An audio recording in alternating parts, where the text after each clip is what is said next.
meluruskan berbagai informasi yang kadang berkembang di luar kurang benar.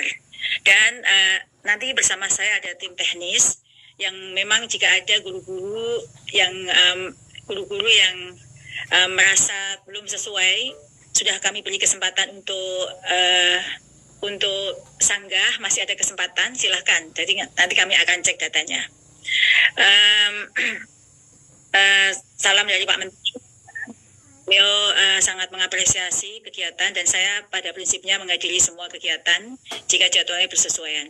Mohon maaf kemarin saya ada undangan dari PPBGRI tidak bisa menghadiri karena mendadak dan ada agenda yang sudah ada sebelumnya. Terima kasih untuk semua saran dan masukan yang sudah kami terima, baik secara yang kami lihat dari media cetak maupun media sosial. Karena yang saya terima secara tertulis belum ada. Tapi saya mendapatkannya dari berbagai media cetak maupun media tertulis. Terima kasih untuk semua saran.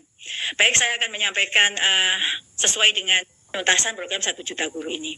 Nah ini Bapak Ibu, tahun 2021 kita sudah berhasil meluluskan 293.860 guru.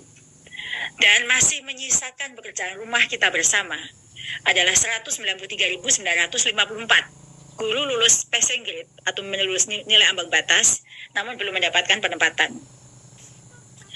Bapak Ibu yang saya hormati, saya banggakan, saya muliakan, saya mengingatkan kembali peraturan penempatan guru lulus passing grade sebelum kita diskusi lebih lanjut. Jadi Bapak Ibu, di peraturan Permenpan yang menjadi rujukan untuk seleksi ASN P3K ini dan Juknis Permendikbud itu menjelaskan bahwa prioritas penempatan itu dilakukan berdasarkan urutan kategori pelamar. Jadi kalau ada sama-sama P1, dilihat dulu siapa yang THK 2 dulu, baru prioritas kedua honor negeri, prioritas ketiga adalah lulusan PPG, dan yang ketiga adalah honorer swasta. Sehingga kalau ada honorer swasta, nilai saya kok tinggi kok, baru dia yang sekolah negeri yang ditempatkan, karena ini semua diatur di dalam Permenpan RB yang menjadi rujukan semua Panselnas untuk mengambil kebijakan. Nah kemudian ini untuk mengingatkan kembali Pak Syafi'i, karena banyak informasi yang liar yang tidak mendasarkan pada peraturan. Lalu jika memang ada kategori ya, masing-masing kategori itu pun dilihat lagi nilainya. Misalnya di kursus guru honorer sekolah negeri, yang diangkat prioritasnya adalah yang nilai kompetensi teknisnya lebih tinggi dulu, bagian kedua manajerial sosial kultural dulu, wawancara baru dilihat dari usia. Jadi ini adalah prioritas penempatan bagi guru PG. Mengapa harus ada penempatan prioritas? Bukankah di situ disebut bahwa seluruh guru P1 harus ditempatkan? Bapak Ibu, prioritas ini diperlukan jika formasi yang tersedia tidak sama dengan jumlah guru. Misalnya guru bahasa Indonesia di Purworejo gitu ya. Formasi guru yang P1-nya ada 50, sementara formasinya hanya 5 atau 10. Tentu kita perlu kriteria untuk menempatkan lebih dulu siapa dan siapa yang berikutnya. Inilah yang diatur dalam Permenpan RB. Nah, di situ juga dijelaskan bahwa semua guru honor negeri ditempatkan di sekolahnya masing-masing sepanjang ada kebutuhan. Apabila tidak terdapat kebutuhan di sekolahnya, akan ditempatkan di sekolah lain yang membutuhkan di satu daerah kewenangan. Tidak mungkin dilempatkan di luar, misalnya Purworejo ke Tanimbar atau ke Maluku, itu tidak mungkin. Karena ini diatur dalam Permenpan RB. Jika ada Bapak Ibu di ruangan ini yang merasa ditempatkan di luar daerah kewenangan, boleh melakukan sanggah atau keberatan kepada Kemendikbudristek. Kami sangat terbuka untuk semua tamu yang datang untuk meminta informasi. Sangat terbuka.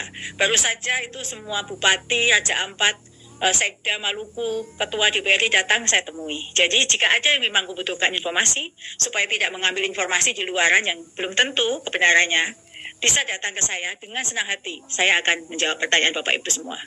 Bapak Ibu, di dalam Permenpan RP nomor 20 tahun 2022, itu sudah dijelaskan bahwa disitulah kalau ingin tahu lebih jauh mengupas penempatan, silahkan baca dengan mendalam.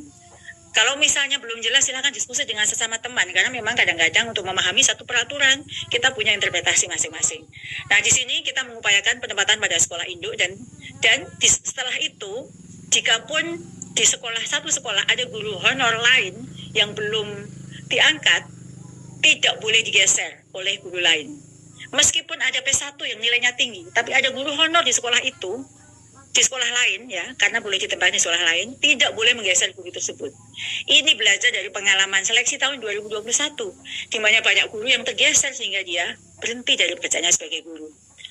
Tahun 2022 berdasarkan semua upaya kasus-kasus yang terjadi di tahun 2021. Sehingga ini akan terus kita perbaiki sesuai dengan berbagai masukan kasus-kasus yang terjadi. Sebagai orang yang berpendidikan, kita tentu tidak akan melihat satu titik di sana. Jika ini ada masalah, tentu kita akan sempurnakan terus-menerus. Inilah yang terjadi di seleksi 2022 ini. Nah, Bapak Ibu yang saya hormati, saya banggakan. Jelas ya di sini bahwa tidak boleh lagi ada tidak boleh lagi bilang ada guru yang tergeser karena ada P1 yang nilainya lebih tinggi. Bapak Ibu yang saya hormati, saya banggakan. Semua guru honorer adalah prioritas kita bersama. Tidak ada yang hanya ini yang diselesaikan, itu dibiarkan. P1, P2, P umum itu adalah semua guru-guru kita. Bisa jadi P3 adalah orang-orang yang sudah berumur 40-50 tahun ke atas yang belum beruntung mencapai nilai ambang batas. Oleh karena itu benar-benar tidak boleh digeser dari sekolahnya. Itulah yang mengikat mengapa ada P2, P3 yang lulus sementara P1 masih ada. Bapak Ibu yang saya hormati, sekedar informasi Bapak Ibu. Kita punya tusi yang berbeda-beda dalam Panselnas.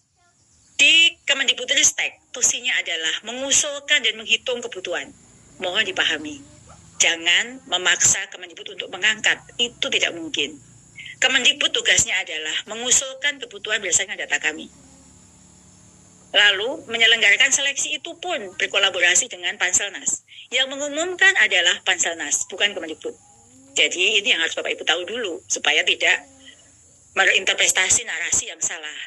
Ini ada kebutuhan kita usulkan ke Menpan RB tahun 2022 ini adalah 781.844.